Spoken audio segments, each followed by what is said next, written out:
Meanwhile, UN member states is set to debate a push by the Palestinians to formally demand an end to the Israeli occupation of the Palestinian territories within 12 months. The text, which has faced fierce criticism from Israel, is based around an advisory opinion from the International Court of Justice calling Israel's occupation since 1967 unlawful.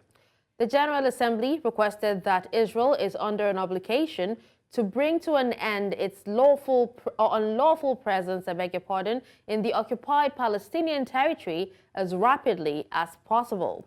In response, Arab countries have called for a special session of the Assembly just days before dozens of heads of state and government descend on the UN headquarters this month to address the kickoff of this year's General Assembly session. Joining me on the news to discuss this is an international analyst, Bolu-Micheal Biyi. Hello, Bolu. Thank you for joining us this evening. Thank you. Now, Bolu, tell us, what implications do you think a UN General Assembly adoption of the Palestinian resolution would have on the international diplomacy? Well, I think it's going to create a significant shift, being that countries are now going to be pushed to, choose a side, either for the Israeli or the Palestinians. So it's going to kind of polarize the world in a bit.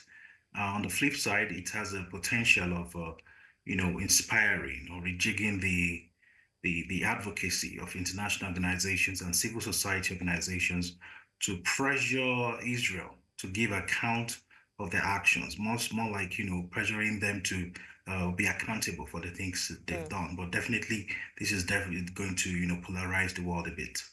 All right, now speaking of pressure, to what extent will the International Court of Justice's advisory opinion influence member states' votes on the draft resolution?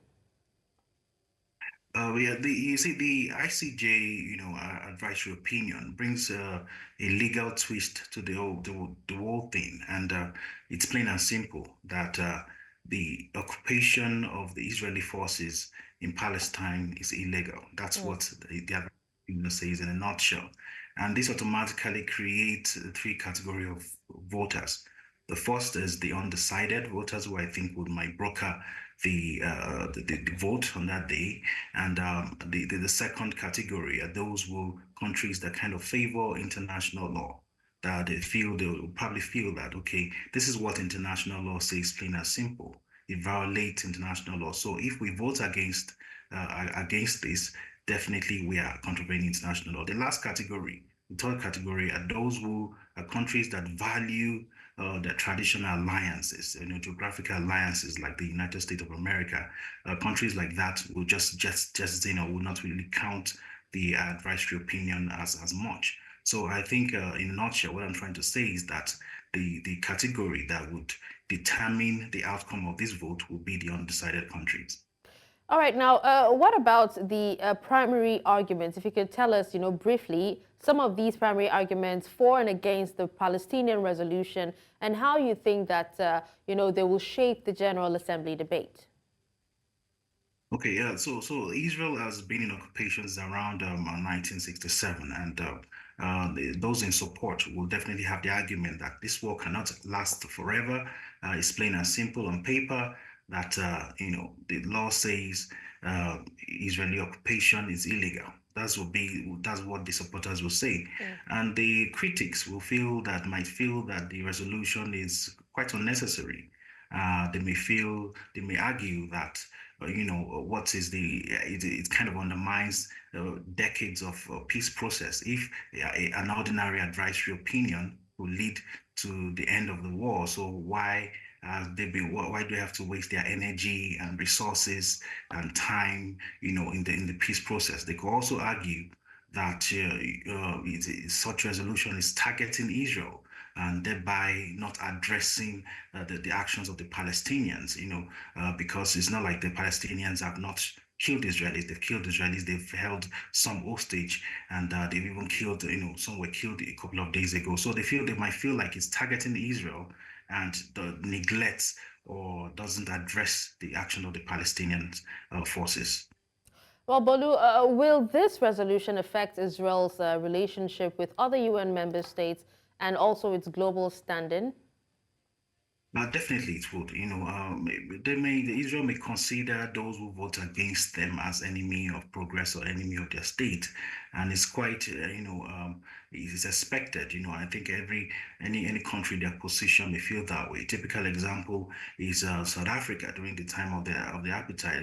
Late President Nelson Mandela said clearly that the predisposition and the posture of South Africa, international policy of South Africa towards countries will be based on their contribution or their actions towards their plight, to end apartheid. So Israel may toe the same line as well. The vote would be more than just a vote. It would be, they might say that their foreign policy will be shaped by the sympathy people show, concerning countries show to their struggle. But they also risk international isolation, being the majority of the countries, if they if they tilt towards Palestine, then they would be the only ones standing. But countries like USA being on the side and being a powerful country may kind of mitigate the effects of isolation on Israel. All right. Speaking of powerful countries, that are in support of Israel, what responses can be expected from Israel and its allies if the resolution passes?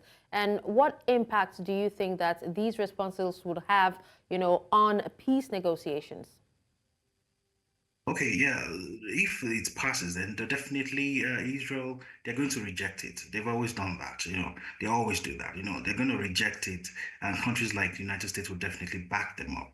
And Israel is likely to opt for direct negotiation against having to toe a deadline. Deadline kind of puts them, it puts a level of pressure on them. So two things can happen.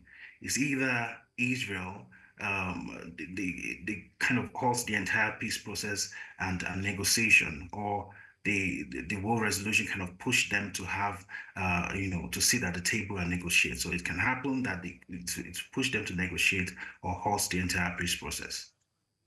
All right. Well, thank you so much, Bolu-Micheal Biyi, for speaking to us on this. Pleasure. Thank you for having me.